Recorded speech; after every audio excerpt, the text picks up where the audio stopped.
Subscribe sekarang channel YouTube Novelas Kadina. Gratis. Bab 4301. Dalam pandangan dosen, tidak masalah jika Anda disalahpahami. Selama Anda benar-benar dapat menghilangkan kesalahpahaman sesegera mungkin, Anda seringkali bisa mendapatkan hasil yang lebih baik. Jika tidak percaya, lihatlah film-film cinta dunia. Pria dan wanita utama muncul untuk memiliki prasangka terhadap satu sama lain. Setelah mematahkan stereotip, seringkali untuk mencintai dengan sepenuh hati. Begitulah sifat manusia. Oleh karena itu, dosen merasa bahwa ini adalah kesempatan yang baik untuk hubungan masyarakat yang krisis. Selama mereka memanfaatkan kesempatan ini dan memberi Adam persona ayah yang hebat. Mereka tidak hanya bisa membiarkan Adam membalikkan arus melawan angin, tetapi juga membawa keluarga Faye basis massa yang lebih baik. Pada saat ini, adiknya Nelson angkat bicara. Kakak, agak disengaja agar wartawan datang ke rumah secara langsung. Bahkan jika para penculik tidak marah, publik akan mengira kami sengaja menjual. Dosen bertanya secara retoris, lalu menurut Anda apa yang harus dilakukan? Nelson segera memberikan nasihat. Kakak, menurutku, sebaiknya kita menggunakan metode video itu. Pertama melalui tangan pihak ketiga yang merilis berita penculikan Randall. Adam pergi untuk menyelamatkan Randall, dan kemudian dalam kegelapan untuk mendorong ombak. Biarkan berita bergejolak, maka media pasti akan berinisiatif menemukan kita. Kemudian kita akan lancar menerima wawancara, kebenaran masalah ini sepenuhnya tetap di depan umum. Dosen mengangguk berulang kali, ide bagus. Dengan cara ini, terlihat lebih alami. Ketika Adam mendengar ini, dia buru-buru berkata, Ayah. Ada banyak orang yang menonton di tempat kejadian.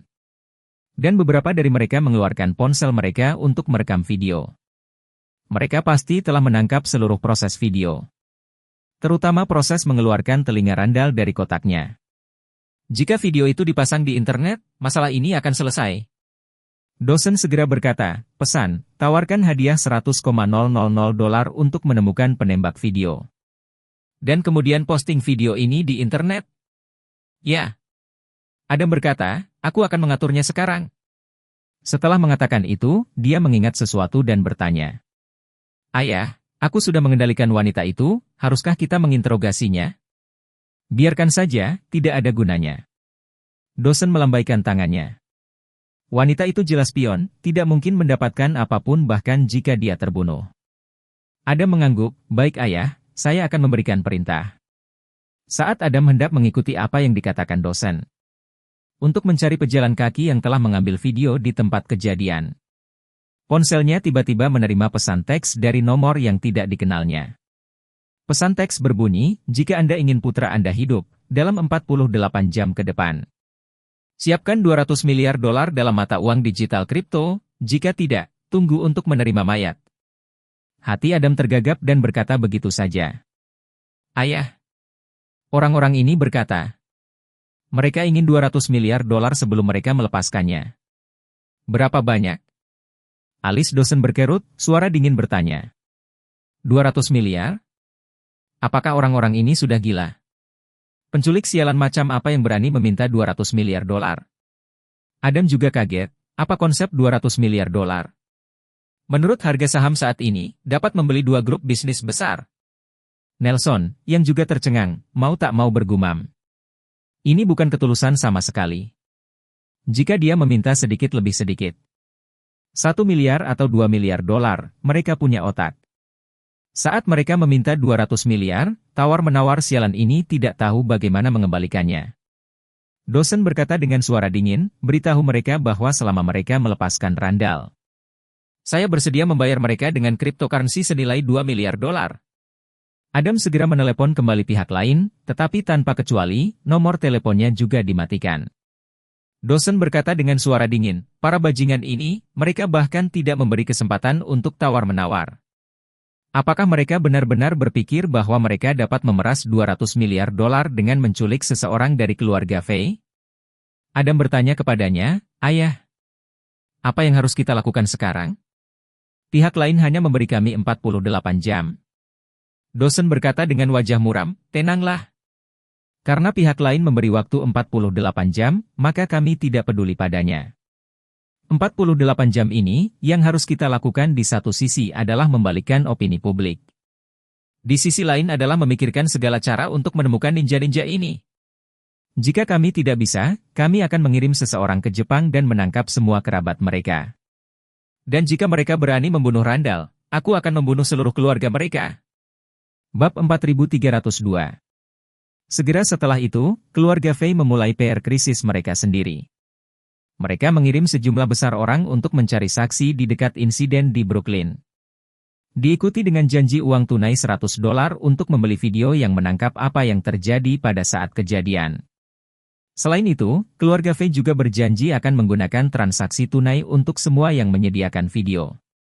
Tanpa merekam informasi pribadi apapun, sehingga membuat orang yang lewat menghilangkan keraguan mereka. Tak perlu dikatakan, pendekatan mereka ini sangat efektif. Segera, berita menyebar di Brooklyn, mereka yang menangkap apa yang terjadi. Semua berlari untuk menjual video ke keluarga Faye. Dalam waktu 20 menit, keluarga Faye membeli 8 perspektif berbeda tentang video insiden itu. Namun, beberapa dari mereka mulai syuting dari Adam K. Sing TPR 0 Stitute. Sedangkan lainnya, dari Adam menemukan 2 telinga. Ini adalah versi sebelumnya yang diinginkan keluarga Faye. Karena mereka ingin memanfaatkan kesempatan ini untuk menjual kesengsaraan mereka di depan media dan penonton. Hanya saja keluarga tidak pernah bermimpi bahwa 4 dari 8 orang yang lewat ini. Yang menjual video tersebut adalah anggota dari Cataclysmic Front. Hogan telah meramalkan bahwa keluarga Faye pasti akan menemukan cara untuk membalikkan reputasi mereka.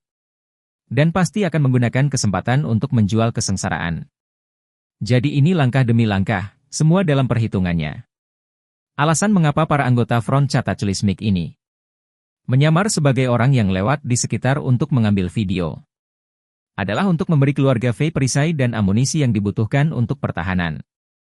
Bahkan orang yang mengekspos gairah seks Adam dengan seorang pelacur.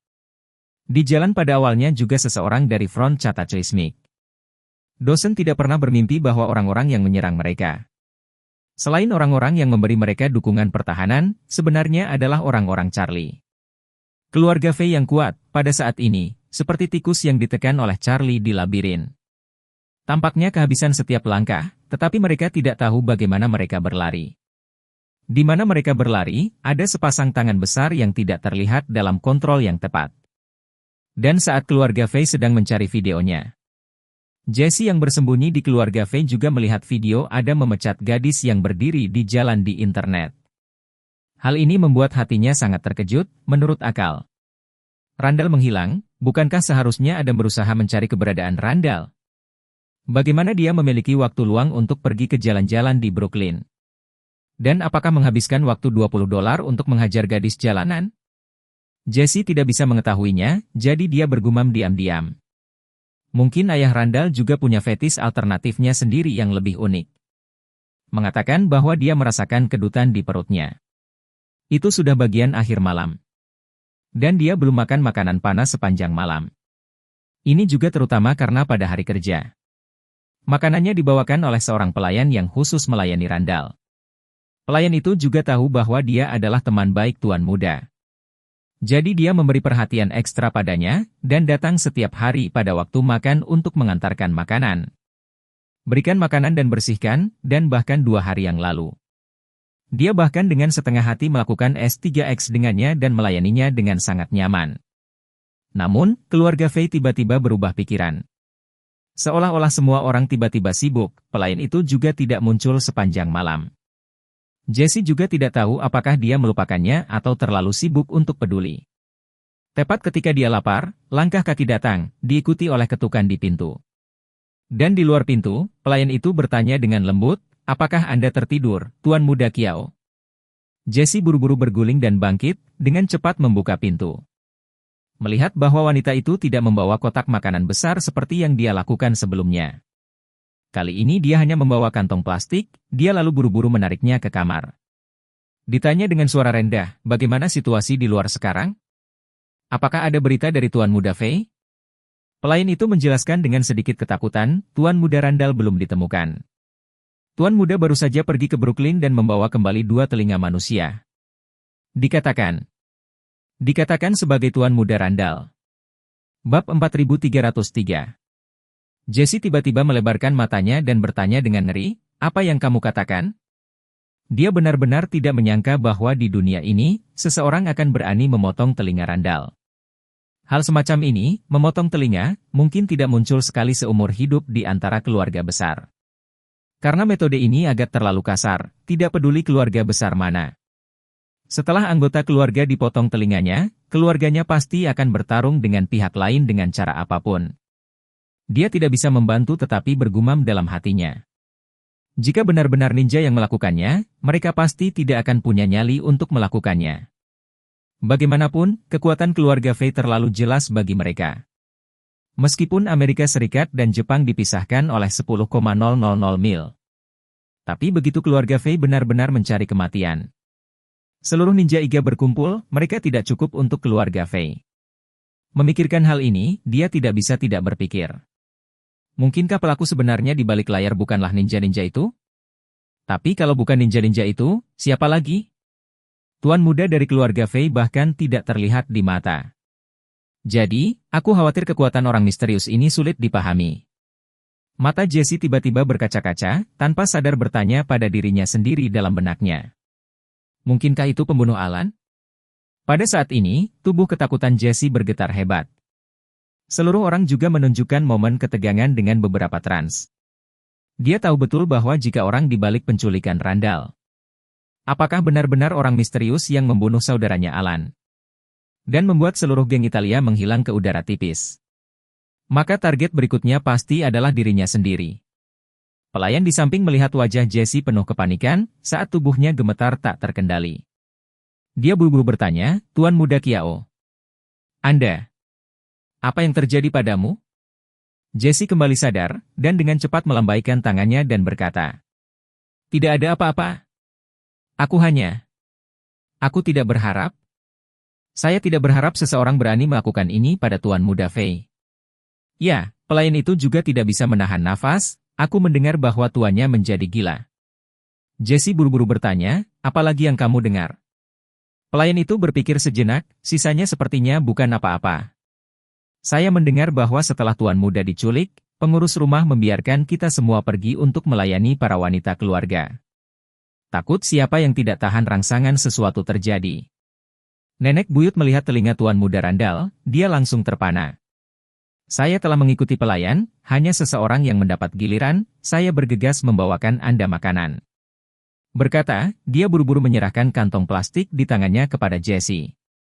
Sedikit malu, dan agak malu berkata, "Maaf Tuan Muda Kiao, situasinya mendesak.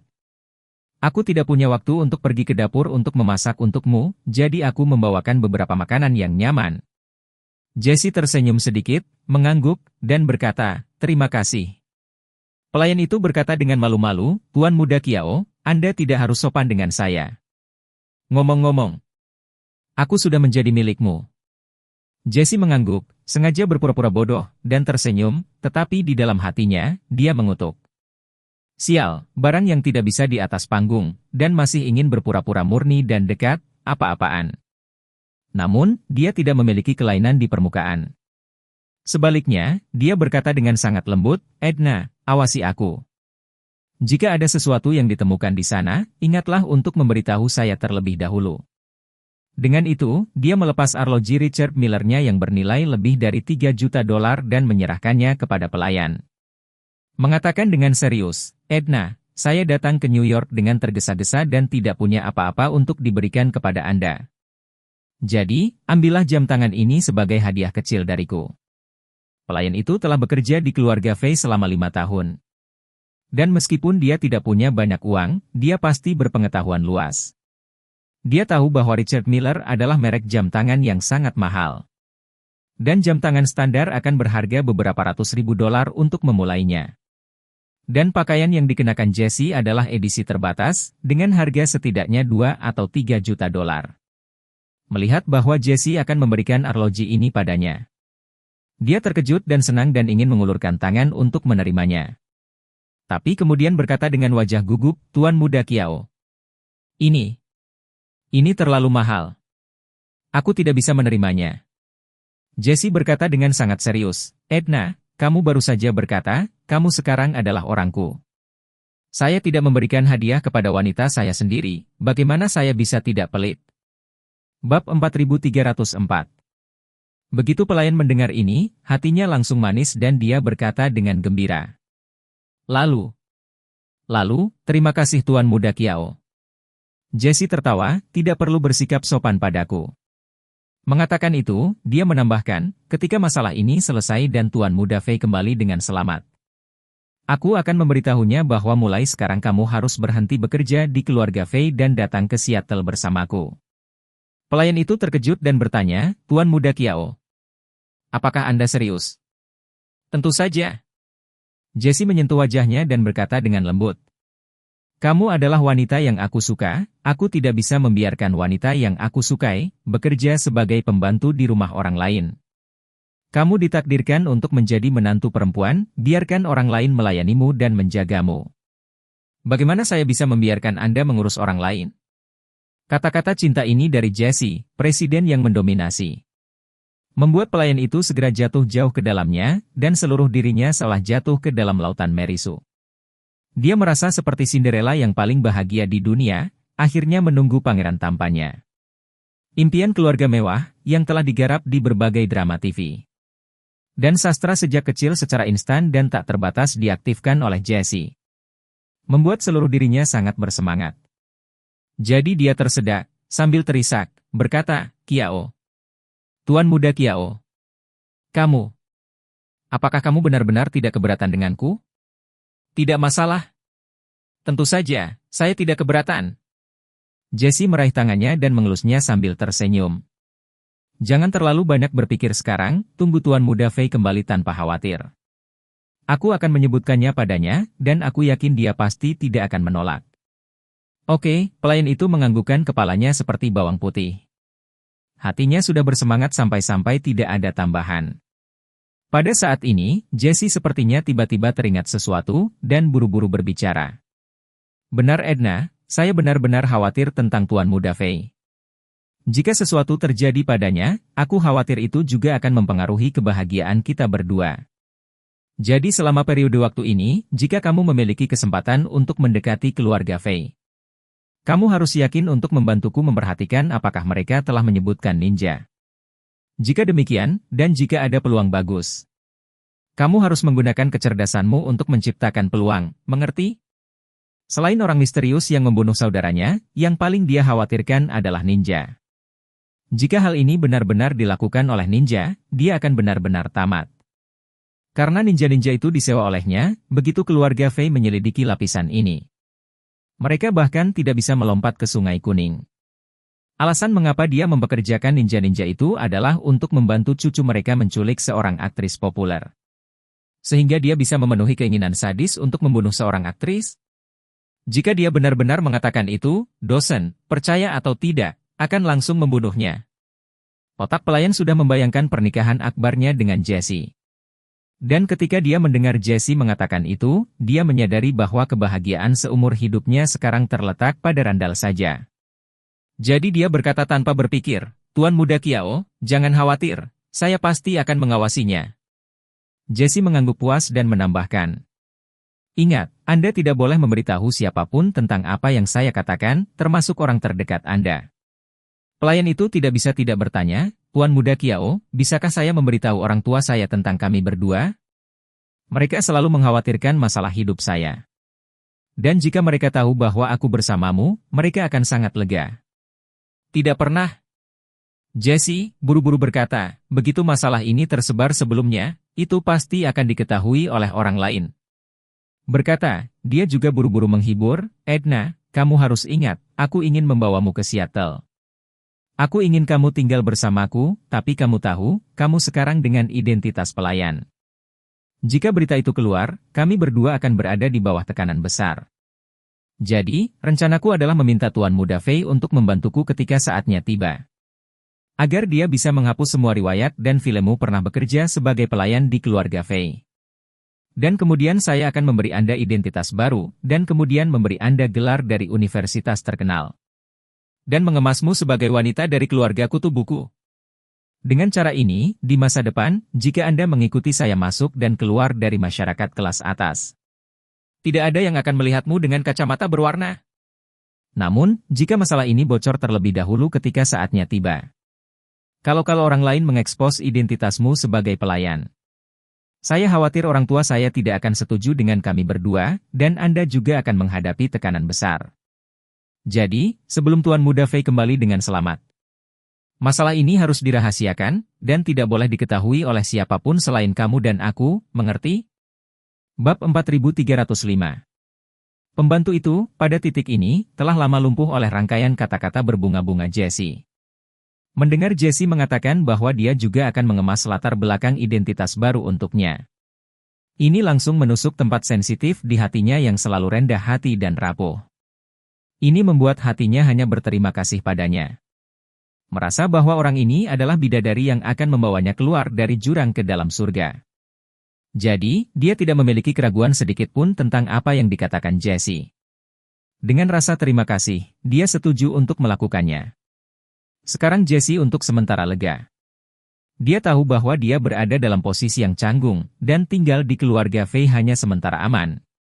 Tapi itu masih krisis, jadi dia harus bersiap terlebih dahulu. Jadi, dia melingkarkan tangannya di sekitar pelayan dan terus memaksanya. Satu hal lagi Edna, jika kamu mendengar namaku disebutkan di keluarga Fei, kamu harus memberitahuku dulu, dan nanti kamu tinggalkan nomor ponselku. Pembantu itu telah sepenuhnya dicuci otak olehnya pada saat ini. Tanpa ragu, dia menganggukkan kepalanya dan berkata dengan tegas. Jangan khawatir, Tuan Muda Kiao, saya pasti akan mengawasinya dengan baik. Bagus. Jesse mengangguk. Bertukar nomor ponsel dengan pembantu. Kemudian diinstruksikan, kalau begitu cepatlah dan lihat apakah kamu bisa menemukan sesuatu. Pelayan itu berkata dengan malu-malu, Tuan Muda Kiao. Orang baru saja menyerahkan giliran kerja mereka. Tidak ada yang terjadi saat ini. Atau, bagaimana kalau aku tinggal bersamamu sebentar, oke? Jesse seperti manusia dan bisa melihat apa yang dimaksud pelayan ini. Namun, sekarang bagaimana dia masih memiliki hati yang santai untuk memikirkan urusan pria dan wanita itu. Jadi dia menekan ketidaksabarannya dan berkata, ini mendesak, mari kita turun ke bisnis dulu. Kalau ada yang salah dengan ini, kita mungkin tidak memiliki kesempatan untuk berkumpul. Begitu pelayan mendengar ini, hatinya bergetar dan dia mengangguk. Oke, Tuan Muda Kiao, kalau begitu saya akan pergi ke sana dan melihat apakah ada yang bisa saya bantu. Jesse mengangguk puas dan berkata, cepat pergi, jangan lupa beritahu aku dulu ketika kamu punya berita. Oke, pelayan itu berjanji. Baru kemudian dia meninggalkan kamar Jesse dengan enggan. Setelah dia pergi, Jesse mengutuk wanita ini karena tidak memiliki kesadaran diri. Dan pada saat yang sama, dia merasakan sakit untuk jam tangan Richard Mille edisi terbatasnya. Jangan lihat keluarga Kiao sudah bernilai ratusan miliar. Untuk mendapatkan uang ini, dia tidak tahu berapa banyak wanita muda yang harus dia bunuh. Jadi, bagaimana dia bisa rela menyia-nyiakan arloji beberapa juta dolar untuk wanita seperti itu? Namun, dia dengan cepat memikirkan sebuah ide, mau tidak mau dia berpikir.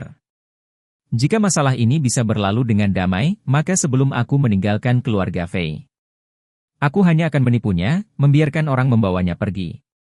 Setelah mengambil kembali jam tangan itu kemudian menjualnya, dengan kecantikannya, meskipun tidak bagus untuk dilelang. Tapi bisa menjualnya seharga $100.000 dengan sangat mudah kepada geng-geng rendahan yang bisa mendapatkan uang ini kembali. Memikirkan hal ini, hatinya akhirnya merasa jauh lebih baik. Sekarang dia berpikir, arloji ini tidak akan pergi. Pada saat yang sama, beberapa video tiba-tiba terbakar di internet. Berbeda dari yang sebelumnya. Video-video ini menangkap tindak lanjut Adam K. Singh seorang pelacur dengan penuh semangat. Ketika orang-orang melihatnya mendapatkan 2 telinga manusia dari tangan pelacur itu, semua orang mengira mereka dibutakan. Dan ketika mereka melihat Adam memegang kedua telinga manusia, menangis dan menangis. Dan memanggil nama putranya Randall dengan pelan, semua orang tercengang dan tercengang. Saat itu, sejumlah kekuatan tersembunyi dalam komentar mulai memandu opini publik.